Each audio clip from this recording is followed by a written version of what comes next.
Hello and welcome to my one-string guitar method. This video will serve as something of a syllabus or overview of the whole course. It'll be a video that I'll probably redo many times, but I want to give a broad syllabus, broad overview of what's to come. The overarching concept is to teach guitar one string at a time. So as you can see, there's just one string on this Martin guitar, and the goal is to start out with just one finger, one string. So often guitar is taught with a complicated three-dimensional grid of strings going one way and frets going the other way, and then numbers for fingers. So you're thinking about third finger, second fret, fourth string, and then that's just one finger, and it gets real confusing at the beginning. People haven't yet built up dexterity, and they quit quickly. There's many advantages. There's so many advantages of learning guitar one string at a time. First off, you don't have to worry about tuning because you don't have to tune a string together with another string. That's another thing that stops so many people in the early stages. You don't have to worry about chords. You can really focus on melody with what's just one voice.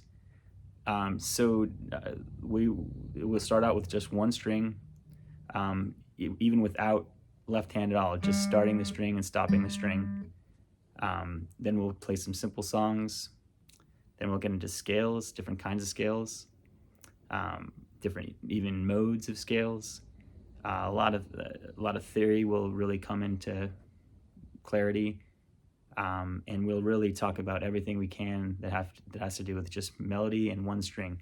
Also, some of the physics of a string, where, for instance, if you take this length of string and just cut it straight in half, you get an octave. And what does it sound like when you cut the string into thirds? What about fourths? How does that sound? How does that change the frequency? We're doubling the frequency when we cut a string in half. But there's also different relationships when we have different fractions of the string. We'll talk about overtones and talk about everything we possibly can with one string.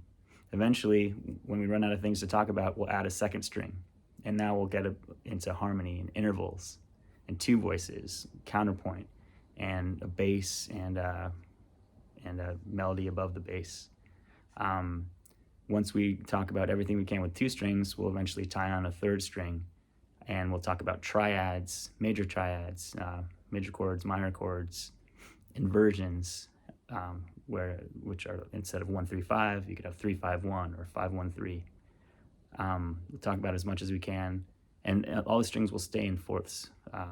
Then we'll add another string, and we'll get to four strings, which will essentially be the same way that a bass guitar is tuned.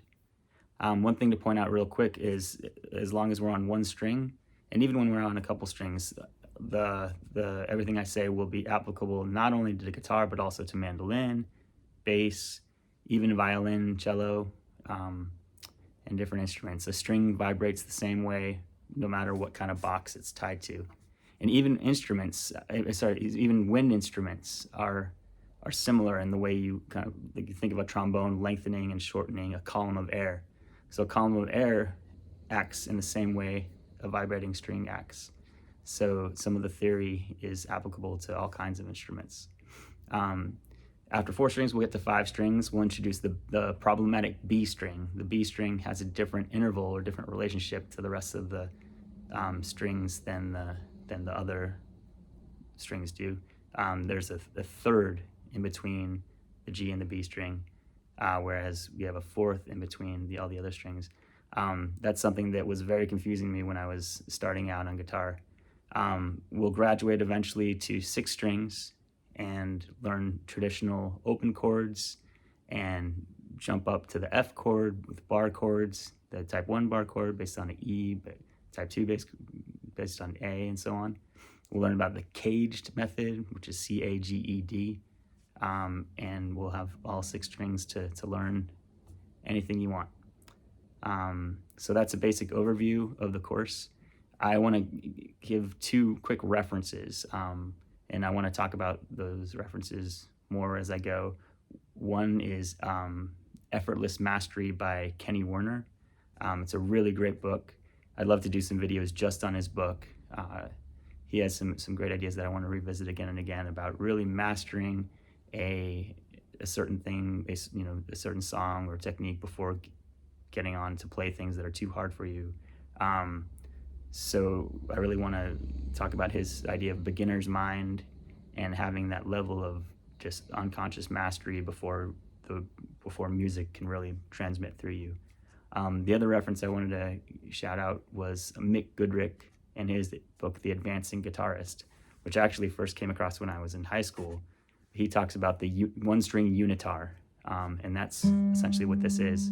His book was aimed at advancing guitarists. This course is aimed at beginners and intermediate players that might have skipped over some theory. With all that said, let's get started.